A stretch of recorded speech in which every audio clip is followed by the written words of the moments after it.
On a recent episode of Call Her Daddy, Alex Cooper told her audience about how she bonded with her now husband over her journey of accepting her diagnosis of HPV.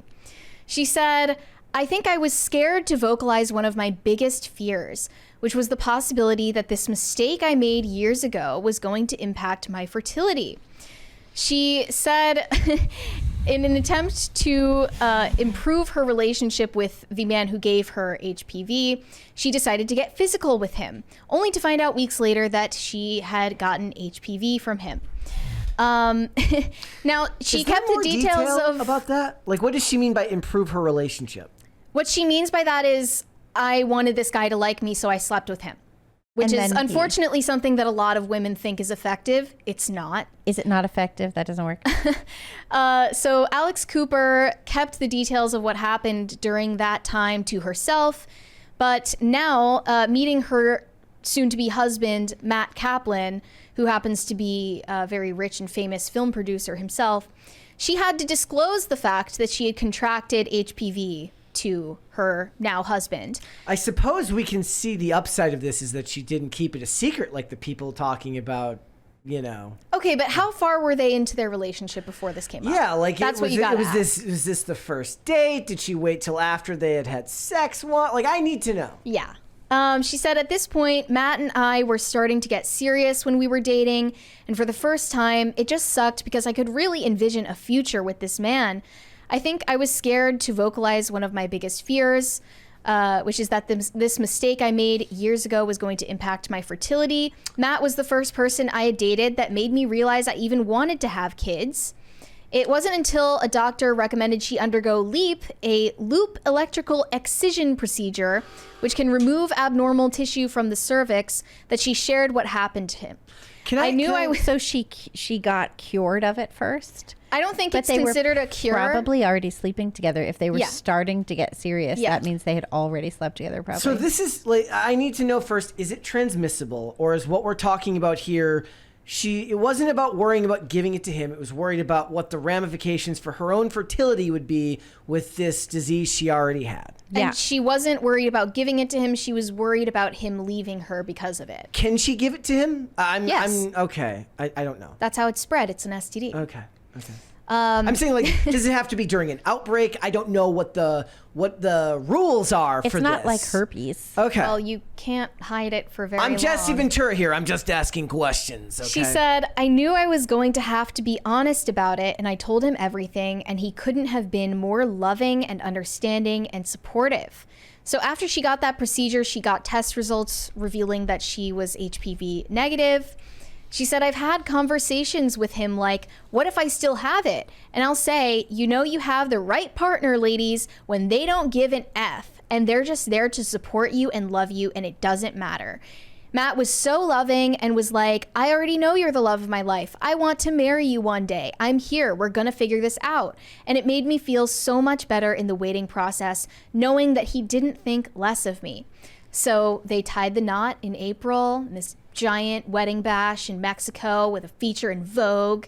And she's just living the dream. She just signed like a huge deal with SiriusXM, right? $125 million. Who am I to tell this lady how to live her life? She's clearly doing something, right? Super successful. Yeah. Mm-hmm. Well, something like 50% of Americans have HPV or will get it at some point. Wow. I think it depends on the type, right? I'm just reading the AI overview of the CDC real quick. So I'm not verifying this information. It says in 2017, the CDC reported that 42.5% of all adults between the ages of 18 and 59 had genital HPV, and 22.7 had high risk genital HPV. Okay. So I'm assuming most of them don't know they have it. Oral HPV. Okay. Most of them don't know they have it, but I assume if she found out that she had it, it became a severe case, which makes sense because she built her entire brand for years on the Call Her Daddy podcast of being very promiscuous, promoting hookup culture to other women. I remember when it was going around when she was getting married, and Linda was from Mostly Peaceful Latinas was talking about how this is proof that, look, even the hoes get a happy ending too. So most of the time when men say that they don't, it's a cope. I don't know whether that's true or not. I don't have any data on any of that, but it is interesting. Well, I mean, yes, she got her happy ending. I don't think that her life story is proof of anything that, having a hoe phase doesn't bear consequences for your life. Obviously it has, since she contracted an STD from it. This is a description of one of her podcast episodes from several years ago. Welcome to Slut Camp, where you will learn how to conceal the slut and trick your man into thinking you are wifey material. Everyone deserves a slut phase with no repercussions. 5 years later, she's getting married in Mexico. So for her, maybe there weren't any repercussions. He didn't leave her or feel uncomfortable with her past. Well, he must have already known about it because it's right there. It's very public. Yeah, he would know about her history. He probably didn't know that she had an STD that he almost certainly has as well. Well, I mean, they're lucky that it's not a worse one, probably. But what's kind of sinister about this is she used this as a launch pad to talk about how women are controlled by shame and how women need to give themselves more grace. So let's take a look at that. Well, as I always tell you, Mary, there's nothing women are more ready to do than to forgive themselves for everything they've ever done. They love that. Let's take a look at that clip from her episode. This one here? Mm-hmm. Okay. For some reason, I didn't allow anyone to support me. And I think a big part of that was shame. As women, the word and the concept and the feeling of shame, it's literally in everything we do all day, every day. It is ever present. Maybe as you get older, it gets a little better, but I don't really think it just maybe looks a little bit different, or you know how to handle it a little bit differently, but it's still there. And so I just want to say to my younger self and to every woman watching and listening, like, we need to... Thank you, guys. We also got a 20 from the Manic Mustache. He said, late as always. Late as usual, but apropos to rap, my daughter is a teacher. If I heard she was doing cringe TikToks in class, I would take her home and ask her husband how she got out of the kitchen in the first place. Stay toxic, my friends. Yeah, hopefully your daughter is not rapping to her students. That would not be a good sign. Society goes out of its way today to tell not just women, but people in general to not really feel shame. Let's finish her statement here. To give ourselves more grace.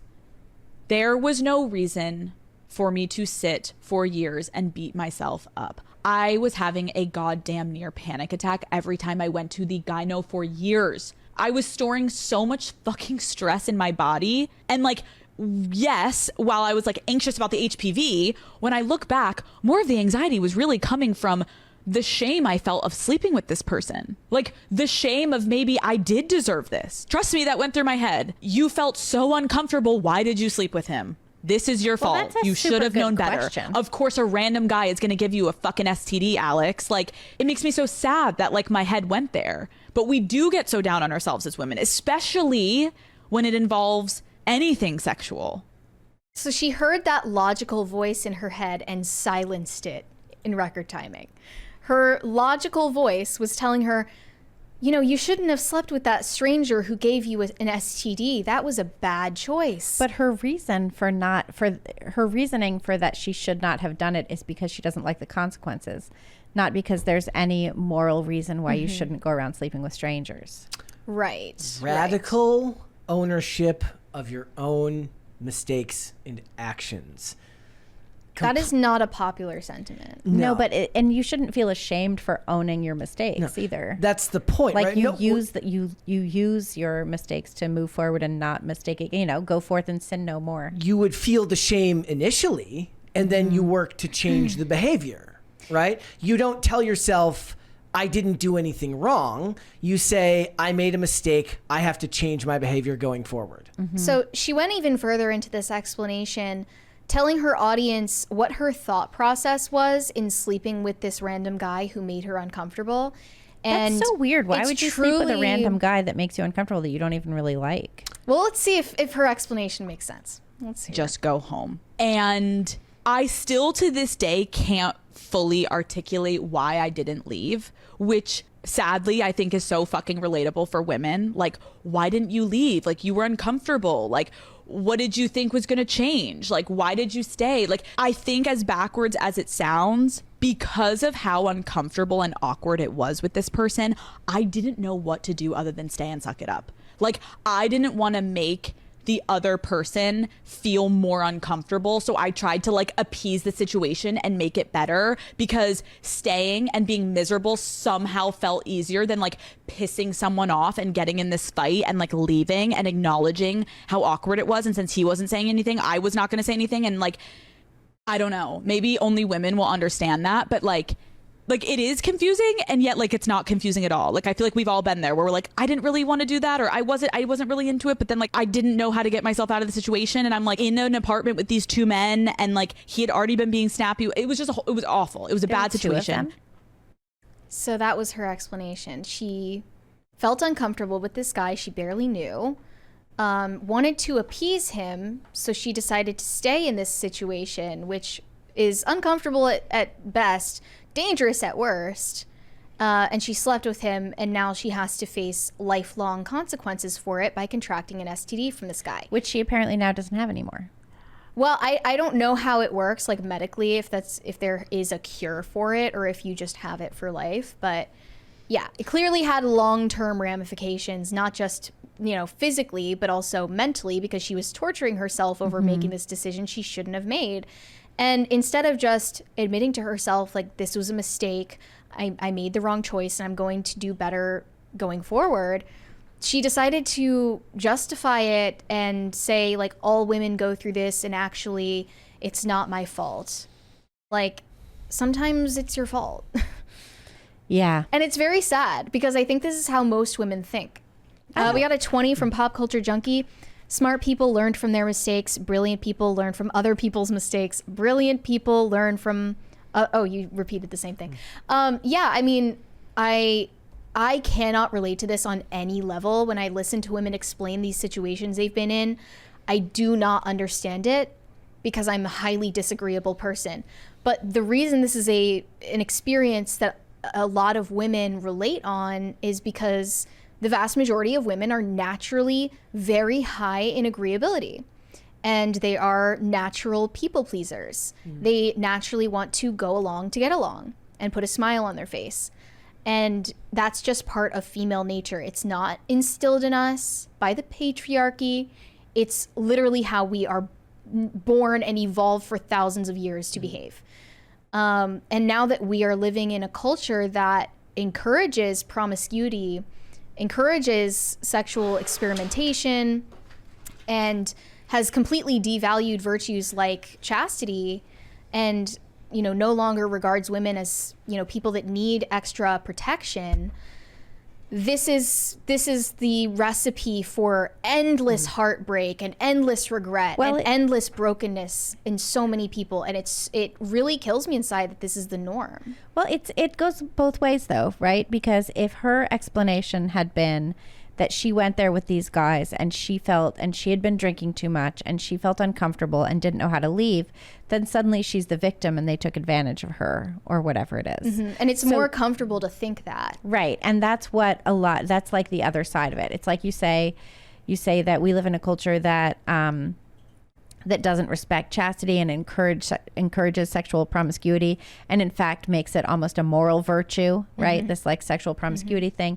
But you but you also have a situation where women are not held accountable for their own choices. So if she didn't want to be held accountable to this choice, she wouldn't have to be. Meaning, if she accused this guy of something? If she accused this guy of something, or if she said, I felt uneasy and it was his fault and that's why. Yeah, which, to be fair to her, I don't think her explanation of this story, places the blame entirely on him. The strongest compliment I can give this is she doesn't seem to be completely throwing the blame on this dude. Right. But she's also saying that she's not to blame either. So what is it? Magic? It just happened, right? Like, again, radical ownership of your own actions and responsibilities is the best path forward for situations like this that are so murky.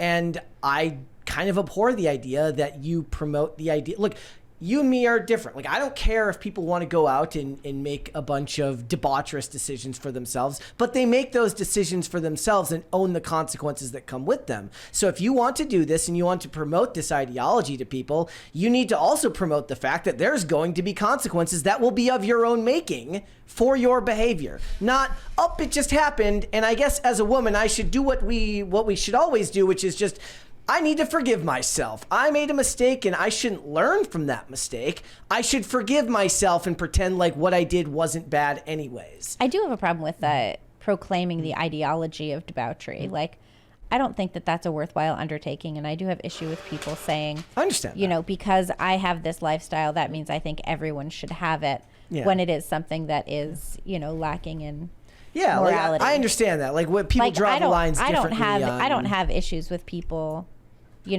living their lives the way that they see fit and accepting the consequences and not blaming other people for their choices. Yeah. Like, that's fine with me. But I don't appreciate when people are like, polyamory is the best course of life for you and your children. I don't appreciate that. I mean, you could tie this into the discussion on abortion, right? They want to talk about choice, but they don't talk about the endless other choices that are there besides the abortion itself, right? Whether it's condoms, whether it's birth control, whether it's IUDs. They want a specific choice, and then they want anybody who claims to disagree with it to be seen as evil for asking them to, look, you're going to embark on sexual activity, you're going to be sexually active, you're responsible for your actions, and the problem with that is you're creating another life in that process, and there is this gap now where people believe that your actions should be completely devoid of any responsibility for the choices you make.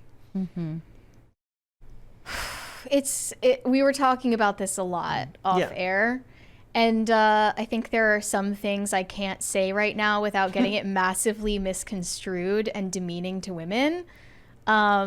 Nothing I say is meant to demean women or say that they don't have culpability when they do something wrong. But we used to live in a culture that protected women from, first of all, their own bad impulses, and second of all, from sleazy men who had predatory or lecherous intentions with women. And women are no longer seen as things that need protecting. And there has been a massive human cost to that. And that's why I place extra scrutiny on her, Alex Cooper, because she's a part of that machine that does that. She is part of that ideology. She has pushed for years that women should jump into bed with strangers, and that's a good thing. And it actually, you should keep a roster of men that you're cycling through constantly and treat all of them as slabs of meat. But and then yourself as a slab of meat. But then when you get an STD, you say, how was I supposed to know? We're all just animated meat bags that penetrate each other, and there's nothing more meaningful about it. But I think women would do better to listen to their gut instincts. If no one else is going to tell them, they should listen to their own gut instincts, because I know that women feel this is not right. I know that people are deeply dissatisfied with the way we're living right now. And I understand that my perspective might be that of a more male belief system in ownership of your actions at all levels, because at the end of the day, you can't, it's a very, very simple and repeatable phrase, but the idea, like, you can't always control what happens to you, but you can control how you respond to it. It's a platitude, but it's true. Yeah. We got 20 real quick from VWIT. Mary, we got you. Just read the super chats. Did I miss one? I don't think I missed one. So. Look, you can't always control what happens to you, but you can control how you respond to it. In this case, you can control what happens to you as well. True. Thanks for watching. Listen to full episodes of Pop Culture Crisis on Spotify. Keep up with us on social media and make sure you subscribe and ring that bell so you never miss the show. Bye, guys.